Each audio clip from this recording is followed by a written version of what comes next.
রূপনগরের এক কোণে ছিল এক জাদুময় গ্রাম। সেখানে ছিল এক বিস্ময়কর সোনার গাছ। সেই গাছের ফল ছিল সোনার মতো ঝকঝকে, হীরামুক্তা দিয়ে ভরা। এই গাছটি গ্রামের প্রতিটি মানুষকে সাহায্য করত। যখনই কেউ কোনো সমস্যায় পড়তো, তারা চলে আসতো সেই গাছের কাছে। আমার মেয়ের বিয়ে, আমাকে কিছু টাকা দিন গহনা বানানোর জন্য। দয়া করে সাহায্য করুন। নিশ্চয়ই বুড়িমা, আপনি অবশ্যই টাকা পাবেন। যতদিন এই গাছ আছে, আপনাদের কারোর কষ্ট হবে না। এই বলে সেই সোনার গাছ তাকে অনেক সোনা দিল, যাতে করে তিনি বড় করে মেয়ের বিয়ে দিতে পারেন। এভাবে একের পর এক মানুষ আসতো আর গাছ তাকে সাহায্য করত। এই গ্রামে থাকতো তিথি নামের এক এতিম মেয়ে। সে সবসময় গাছের চারপাশ পরিষ্কার করত, পানি দিত, কিন্তু কখনো কিছু চাইতো না। একদিন গাছ নিজেই বলল, তিথি, তুমি কত ভালো। বিনা স্বার্থে আমার সেবা করো, পানি দাও, পরিষ্কার করো, কিন্তু অন্যরা শুধু নিতে চায়, কেউ কিছু দেয় না। তিথি বলল, জাদুর গাছ, আমি তো আছি আপনাকে দেখভাল করার জন্য। আপনি ছাড়া তো আমার কেউ নেই। আমি সবকিছু আপনাকেই ভাবি। তিথি খাবার খেয়ে দ্রুত গাছের কাছে ফিরে আসতো। গাছও খুশি থাকতো তার সঙ্গে। এভাবে তারা হেসে খেলে দিন কাটাতো। একদিন গ্রামের বাইরে থেকে এলো এক দুষ্ট জাদুকরী কালিকা। সে বলল, আমি শুনেছি এখানে এক জাদুর সোনার গাছ আছে। যদি সত্যি হয় তাহলে আমি তার জাদু নিয়ে নিজেকে আরো শক্তিশালী করব। যদি মিথ্যা হয় তবে আমি ব্যর্থ হব। সে গাছের কাছে গিয়ে বলল, তুমি কি আমাকে কিছু টাকা দিতে পারো? গাছ বলল, আপনি সমস্যায় আছেন, আমি আপনাকে সাহায্য করব। আপনি হাসি খুশি থাকুন। এই বলে গাছ তাকে অনেক হীরা, মুক্তা ও টাকা দিল। কালিকা অবাক হয়ে গেল এবং রাতে আবার ফিরে এলো। সে বলল, বোকা গাছ, এখন আমি তোমার সব শক্তি নিয়ে নেব। তখন আমি হব সবচেয়ে শক্তিশালী। গাছ কাঁদতে কাঁদতে বলল, দয়া করে আমার শক্তি নিও না। আমি গ্রামের সবাইকে সাহায্য করি, ওদের মুখের হাসি কেড়ে নিও না। কিন্তু নিষ্ঠুর কালিকা কিছুই শোনে না। সে গাছের সব জাদু কেড়ে নেয়। পরদিন সবাই দেখে গাছ আর আগের মতো নেই। এই গাছ তো আর কোনো উপকারে আসবে না, শুধু শুধু জায়গা দখল করে আছে। কেটে দিচ্ছি না কেন? এখানে একটা আম গাছ লাগানো উচিত। তারা গাছটিকে কেটে ফেলার কথা ভাবতে থাকে। তখনই সেখানে তিথি চলে আসে আর বলে, তোমরা কতটা লোভী। যখন গাছ তোমাদের সাহায্য করত তখন ভালো ছিল, আর এখন বলছো কেটে ফেলবে। তিথি তাদেরকে হুমকি দেয় আর বলে, কেউ যদি গাছের দিকে এগোয় তাহলে সে পুলিশ ডাকবে। তিথির হুমকিতে সবাই ভয় পায় ও সরে যায়। তিথি গাছের নিচে বসে কান্না করতে শুরু করে। তুমি কোথায় চলে গেলে? আমি তো শুধু তোমার সঙ্গেই থাকতে চাই। যদি আমি কিছু করতে পারতাম। তিথির চোখের জল গাছের শিকড়ে পড়ে। হঠাৎই গাছ আস্তে আস্তে কথা বলে ওঠে। তিথি, তুমি আমার পাশে ছিলে, আমার যত্ন নিয়েছো। আমার মধ্যে এখনো কিছু প্রাণ আছে, তবে আমি বেশিক্ষণ টিকতে পারবো না। আমাকে বাঁচাতে হলে যেতে হবে কালো পাহাড়ে। সেখানে রূপার গাছ আছে, আর তার পাতা এনে আমার শিকড়ে লাগাতে হবে। তিথি সাহস করে বেরিয়ে পড়ে। অনেক ভয়ঙ্কর জায়গা পেরিয়ে সে যেতে থাকে। অনেক ধরনের ছায়া তাকে পিছু নেয়, তবুও সে থামে না। অবশেষে রূপার গাছের কাছে গিয়ে সে বলে, দয়া করে আমাকে 2টা পাতা দিন, আমার গাছকে বাঁচাতে হবে। রূপার গাছ মুগ্ধ হয়ে তার পাতাগুলো দিয়ে দেয়। তিথি ফিরে এসে সেগুলো সোনার গাছের শিকড়ে লাগিয়ে দেয়। গাছ আবার প্রাণ ফিরে পায়। আর গাছ বলে, তুমি আমার আপনজন, আমি তোমাকে ভুলতে পারবো না। তবে এবার থেকে আমি এক সাধারণ গাছ হয়ে যাব। যাতে কেউ আবার আমার শক্তি অপব্যবহার করতে না পারে। এই বলে গাছ এক সাধারণ আম গাছে পরিণত হয়। তিথি খুশি হয়ে যায় এবং সেই আম বিক্রি করে চলে যায় তার জীবন। আর গাছেরও যত্ন নেয় সে প্রতিদিন। বন্ধুরা, তোমরা যারা যারা আমাদের গল্পটি দেখছো, তোমাদের নাম কমেন্টে লিখে জানাও। আমরা নেক্সট গল্প তোমাদের নাম দিয়েই বানাবো। আর যারা আমাদের চ্যানেলে নতুন, তারা অবশ্যই আমাদের চ্যানেলটিকে সাবস্ক্রাইব করতে ভুলো না যেন। Bye bye.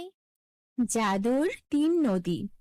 আনন্দপুর নামের একটি গ্রামে সুশীলা নামের এক মহিলা তার 2 মেয়ের সঙ্গে বসবাস করত। সুশীলার বড় মেয়ের নাম ছিল আরতি, আর ছোট মেয়ের নাম ছিল সোনিয়া। যখন আরতির জন্ম হয় তখন সুশীলার মন ছোট হয়ে গিয়েছিল আরতিকে দেখে, কারণ আরতি জন্ম থেকেই খুব কালো ছিল। অন্যদিকে সুশীলার একটা ফর্সা মেয়ের দরকার ছিল। সে মনে প্রাণে একটা ফর্সা মেয়ে চাইতো।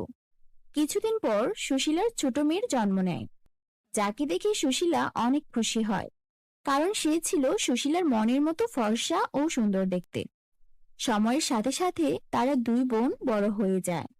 সুশীলা কখনোই তার ছোট মেয়ের মতো বড় মেয়েকে ভালোবাসতো না। সে সবসময় তার ছোট মেয়ের ছোট ছোট ইচ্ছাগুলো পূরণ করত। আরতির সঙ্গে সে এতটা বাজে ব্যবহার করত যে এমন ব্যবহার একটা সৎমাও তার সৎ মেয়ের সঙ্গে করে না।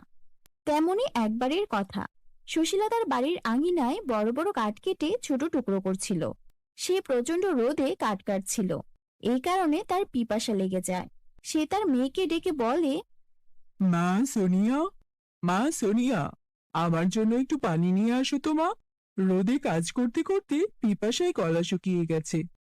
অন্যদিকে বাড়ির ভেতরে সোনিয়া আরামে ঘুমাচ্ছিল আর আরতি ঘর মুছছিল। আরতি সোনিয়াকে ঘুমাতে দেখে সে নিজেই মায়ের জন্য পানি নিয়ে যায়। এই নাও মা পানি, পানি পান করো। কি, তুই আমার জন্য তোর নোংরা হাতে কেন পানি নিয়ে এসেছিস? না মা, তুমি ভুল করছো।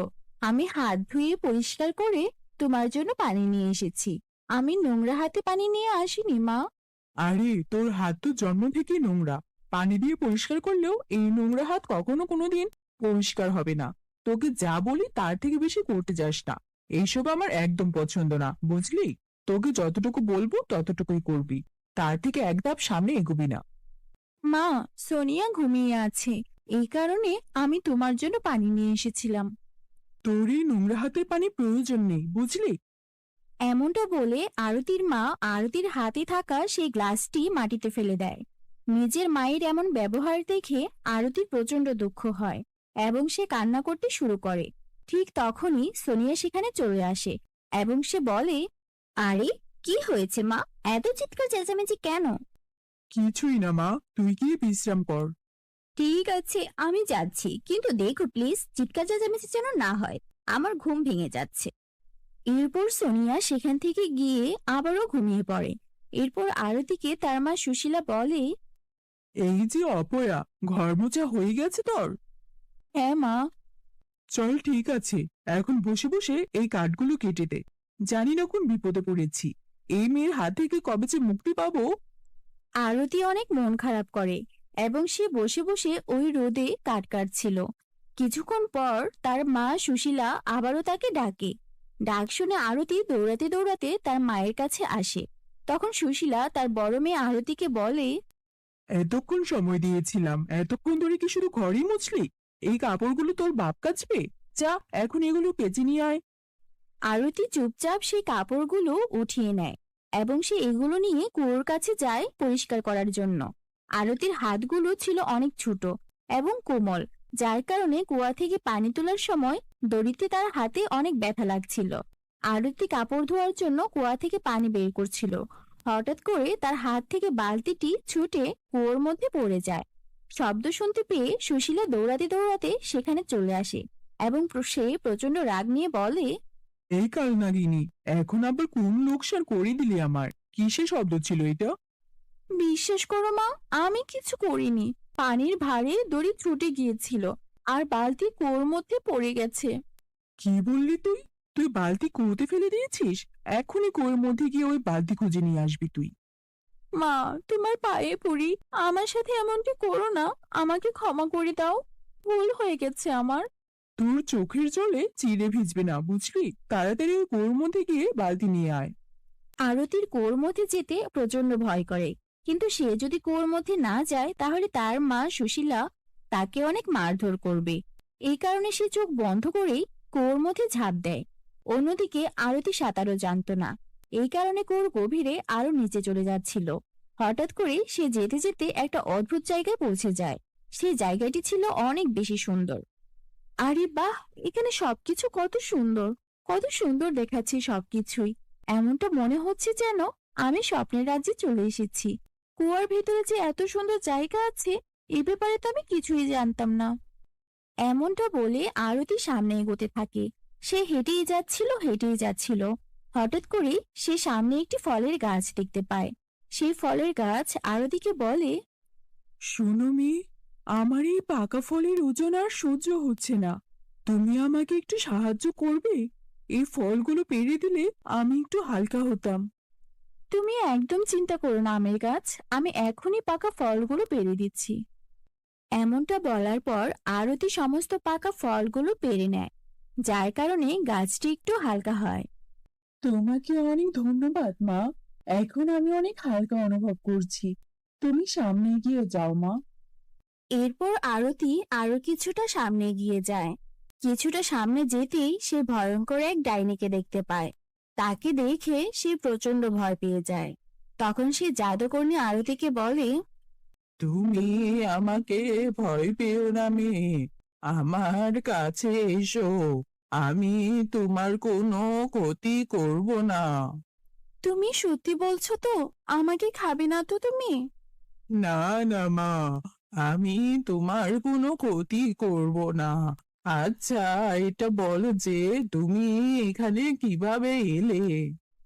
আসলে কুয়ার মধ্যে আমার বালতি পড়ে গিয়েছিল, আর আমি বালতিটি নিতে কুয়োর মধ্যে নেমেছিলাম, কিন্তু আমি সাঁতার পারতাম না। আর আমি ডুবতে ডুবতে হঠাৎ করে জানি না কিভাবে এখানে চলে এসেছি। ও আচ্ছা, আমি বুঝতে পেরেছি। কিন্তু এখন যখন তুমি চলেই এসেছো, তুমি আমার সঙ্গেই থাকতে পারো। কিন্তু আমার সাথে থাকার জন্য তোমাকে আমার বাড়ির সব কাজ করতে হবে। আমি বাড়ির সব কাজ আগে থেকেই পারি। আচ্ছা, ঠিক আছে তাহলে। তুমি আমার সঙ্গে আমার ঘরের ভেতরে চলো। সেদিনের পর থেকে আরতি সে জাদুকর্ণীর সঙ্গে বসবাস করতে শুরু করে। এরপর দেখুন সোনার গরু। কৃষ্ণপুর নামের এক গ্রামে রতন চাষির একটা গরু ছিল। রতন সময়ে সময়ে জমিতে চাষ করার পাশাপাশি তার গরুকে নিয়ে ঘাস খাওয়াতে যেত, আর এই গরুটাকে নিজের সন্তানের মতোই বড় করে তুলেছিল। রতন তার গরুর নাম রাখে লালি। লালি রতনের নিজের ছেলের মতোই ছিল। বুঝলি লালি, সবাই বলে তোকে বিক্রি করে দিয়ে একটা গাই বাছুর কিনে আনতে, কিন্তু তুই যে আমার ছেলে, ছেলেকে কি কখনো বিক্রি করা যায়? সবাই যাই বলুক, আমি তোকে কখনোই বিক্রি করব না। তুই আমার ছেলে, বুঝলি? গরু তো কিছুই বলতে পারে না, শুধু মাথা নাড়ায়। রতনের গরুকে এত ভালোবাসি দেখে রতনের বউ খুবই বিরক্ত হতো। তোমার এই গরুর প্রতি ভালোবাসা কবে শেষ হবে শুনি? সবাই বলছে লালিকে বিক্রি করে একটা গাই বাছুর নিয়ে আসতে, তাহলে তো দুধ পাওয়া যাবে। গাই বাছুর ছাড়া গরু পেলে কি কোনো লাভ আছে? শুনো, তুমি অত বুঝো না, বুঝলে? আমি আমার জমির ধান বেচে তারপর একটা গাই বাছুর কিনে আনবো। ইস, খুব জমির ধান বেচে গাই বাছুর কিনে আনবো? তা সে কয় টাকার ধান বেচবে? তোমার তো 20 মণ ধানও হয় না। একটা গাই বাছুরের দাম জানো? এর যে বলে কি লালিকে বিক্রি করো, তাহলে একটার জায়গায় 2টা গাই বাছুর আনতে পারবে। আমরা গায়ের দুধও বিক্রি করতে পারবো, আর গায়ে যখন বাছুর দেবে তখন বাছুর আমরা বড় করতে পারবো। এত আবেগ দিয়ে কি দুনিয়া চলে? তুমি একটা গরিব চাষি, আর চাষিদেরও তো আবেগ থাকতে হয় না। তুমি অনেক কথা বলো, তোমার সঙ্গে এত কথা বলার সময় এখন নেই। লালিকে নিয়ে আমি নদীতে যাচ্ছি, ওকে গোসল করাতে হবে। এই বলে রতন লালিকে নিয়ে নদীতে চলে গেল। বন্ধুরা, তোমরা যারা যারা গল্পটি দেখছো, তোমাদের নাম কমেন্টে লিখে ফেলো। আমরা পরবর্তী গল্প তোমাদের নাম দিয়ে বানাবো। আর হ্যাঁ, এরপরে জাদুর কোন গল্পটি দেখতে চাও তাও জানাতে ভুলো না যেন। বুঝলি লালি, সবাই এখনো তোকে নিয়ে নানা রকম কথা বলে, কিন্তু আমি তো জানি তুই আমার বুকের ধন, তোকে আমি কখনোই বিক্রি করব না। এইসব বলতে বলতে রতন কখন নদীর ভেতরে চলে যায় টেরই পায় না। রতন নদীর ভেতরে গিয়ে হাবুডুবু খেতে থাকে। লালু সবটা বুঝতে পারে, কিন্তু তারপরও কিছু করে উঠতে পারছিল না। অবলা জীব শুধু চোখের পানি ফেলতে থাকে। তখন লালি মনে মনে কিছু একটা বলতে শুরু করে, আর সঙ্গে সঙ্গে সেখানে একটা পরী এসে প্রকট হয়। কে কে আমাকে ডেকেছে?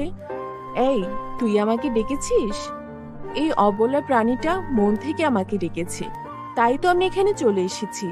নিশ্চয়ই এই প্রাণীটার মালিক হচ্ছে এই লোকটা, একে তো বাঁচাতেই হবে। পরী তারপর রতনকে বাঁচিয়ে নদীর কিনারে নিয়ে আসে, আর লালি তখন পাশেই দাঁড়িয়েছিল।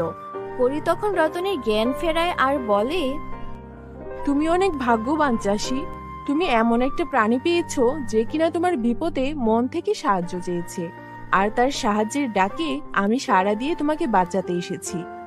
এই অবলা প্রাণীটা তোমার জন্য সত্যি অনেক সৌভাগ্যজনক। হ্যাঁ, আমি তো জানি। আমি ওকে আমার নিজের ছেলের মতোই ভালোবাসি। ও কথা বলতে না পারলেও ওর চোখের ভাষা আমি বুঝি। ও আমাকে অনেক ভালোবাসে। সামান্য কটা টাকার জন্য আমার স্ত্রী আর পরিবারের সবাই চায় আমি যেন লালিকে বিক্রি করে দেই, কিন্তু লালিকে বিক্রি করা আমার পক্ষে সম্ভব নয়। লালি আমার ছেলের মতো। আমি যে কি করব বুঝে উঠতে পারছি না। আজকে লালি আমার প্রাণও বাঁচালো। আমি যে ওর কাছে চিরকৃতজ্ঞ হয়ে গেলাম। তুমি যখন তোমার গরুকে এত ভালোবাসো, তাহলে আমি এই গরুকে সাধারণ থেকে অসাধারণ বানিয়ে দিচ্ছি। এই গরু তোমার সব দুঃখের অবসান করবে। তবে মনে রেখো, কখনো যেন লোভ করো না। কি বলছেন পরি আপনি? এমন কি করবেন যাতে আমার লালি অসাধারণ হয়ে যায়? দেখোই না আমি কি করি। তুমি এক কাজ করো, নদী থেকে মাটি তুলে আনো, আর সেই মাটি তোমার লালির গায়ে প্রলেপ দিয়ে দাও। মাটি তুলে এনে লালির গায়ে প্রলেপ দেব? ওই শরীর তো নোংরা হয়ে যাবে, পরে তো আবার গোসল করাতে হবে। ওহো চাষি, তুমি দেখছি ভারী কথা বলো। এত কথা বলা ঠিক নয়। তুমি যা বলছি তাই করো। লালির গায়ে মাটির প্রলেপ দাও দেখি। পরীর কথা মতো তখন সেখানে রতন মাটি নিয়ে এসে গরুর গায়ে প্রলেপ দিতে শুরু করলো। প্রলেপ দেওয়া শেষ হয়ে গেলে পরী গিয়ে তার জাদুর কাঠি লালির গায়ে ছোঁয়ালো। সঙ্গে সঙ্গে লালি একটা সোনার গরুতে পরিণত হলো। এই কি কাণ্ড! আমার লালি তো সোনার গরু হয়ে গেছে। ওর কোনো ক্ষতি হবে না তো? ওর কোনো কষ্ট হচ্ছে না তো? না না, আমার সোনার গরুর দরকার নেই। আপনি আমার লালিকে আগের মতো করে দিন পরি। আরে না না, তোমার ছেলে তোমার লালি একদম সুস্থ আছে। আমি ওকে সোনার গরু করে দিয়েছি জাদু বলে, যেন ও তোমাকে সাহায্য করতে পারে। লালি তো ছেলে, ও তো তোমাকে দুধ দিতে পারবে না, বাছুরও দিতে পারবে না। কিন্তু যখনই তোমার টাকার দরকার হবে, লালির গায়ে 3 বার হাত বোলাবে। লালি ওর মুখ থেকে স্বর্ণমুদ্রা বের করে দেবে তোমায়। এবার আমি চলি। এই বলে পরী সেখান থেকে অদৃশ্য হয়ে গেল। রতন লালির গায়ে 3 বার হাত বুলালো। সঙ্গে সঙ্গে লালির মুখ থেকে সোনার মুদ্রা ঝরে পড়তে লাগলো। এই কি কাণ্ড! আমার লালি দেখছি সোনার গরু হয়ে গেছে। যাই যাই, এখনই গিন্নিকে গিয়ে বলি। গিন্নি সবসময় আমাকে গালমন্দ করেছে। আমি লালিকে ভীষণ ভালোবাসি, তাই আজকে লালি আমার জীবন পরিবর্তন করে দেবে। চল লালি, চল। তারপর রতন তার গরুকে নিয়ে বাড়িতে আসে। রতনের সঙ্গে এমন একটা সোনার গরু দেখে রতনের স্ত্রী অবাক হয়ে যায়। এই কি কাণ্ড! তুমি এই গরুটা কোথা থেকে আনলে? এই তো দেখছি সোনার গরু। এত দামি গরু কোথায় পেলে গো? আরে না না, এটা দামি গরু নয়, এটা আমাদের লালি। লালি পরীর আশীর্বাদ পেয়েছে। পরী লালিকে আশীর্বাদ দিয়েছে, তাই লালি সোনার গরু হয়ে গেছে। শুধু তাই নয়, আমি তোমাকে এখন একটা জাদু দেখাবো, যা দেখে তুমি অবাক হয়ে যাবে। কি জাদুর কথা বলছো? তোমার কি মাথা ঠিক আছে? একটা সোনার গরুকে এনে বলছো এটা আমাদের লালি, এখন আবার বলছো জাদু দেখাবে? তুমি কবে থেকে এসব শুরু করলে গো? আরে দেখো দেখো লালি, চল গিন্নিকে এবার একটু জাদু দেখাই। দেখা দেখা লালি, তোর জাদু দেখা। তারপর রতন তার গরুর গায়ে 3 বার হাত বোলালো। সঙ্গে সঙ্গে লালির মুখ থেকে ঝরঝর করে স্বর্ণমুদ্রা বেরোতে লাগলো। এই কি কাণ্ড দেখছি গো! আমার তো মাথা ঘোরাচ্ছে।